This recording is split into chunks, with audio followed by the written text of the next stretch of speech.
I was very lucky even there.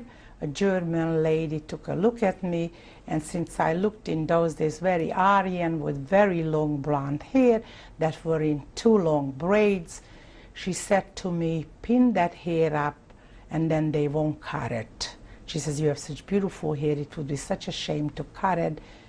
Now, this is not Auschwitz where they shaved everybody. Here they didn't shave you, they just cut your hair very short. Every day we had roll call in all kinds of weathers and all kinds of conditions, and we had to go outside and stay in line until the roll call was over.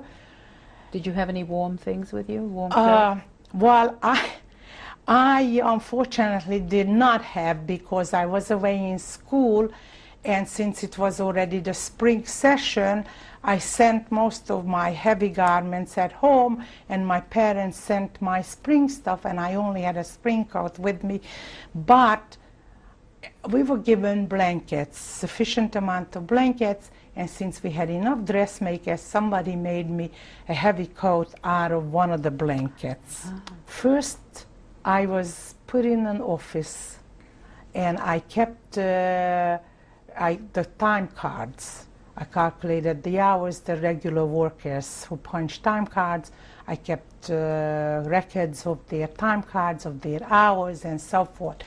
But 2 of the Hitlerjugends who were was asked, let's put it nicely, to work in their summers in a munition factory. That's where I was placed. They had to spend their summers working for the cause.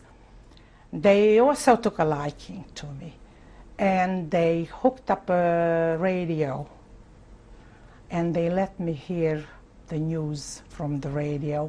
And one time the commandant walked in on us, and they threw me out of there, and they put me in a factory to work.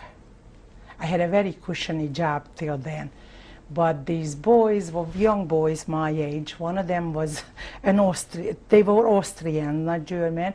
One of them was very cute. He was a very young kid. He said to me, after the war, he's gonna come to my parents' home and gonna ask my parents to marry me. And I said, this is just wonderful. My parents would love to see a Hitlerjugend.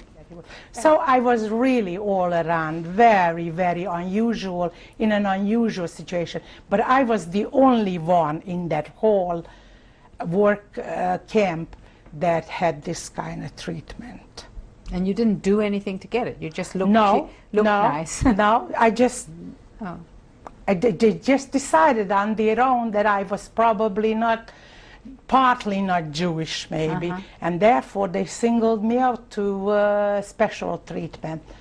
And then I went to work in a factory, and even though I worked very hard there, but I felt much more comfortable because I was among my own.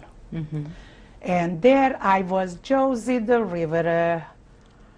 I heated up the rivets that the Russian soldiers, not soldiers, prisoners of war, we manufactured submarines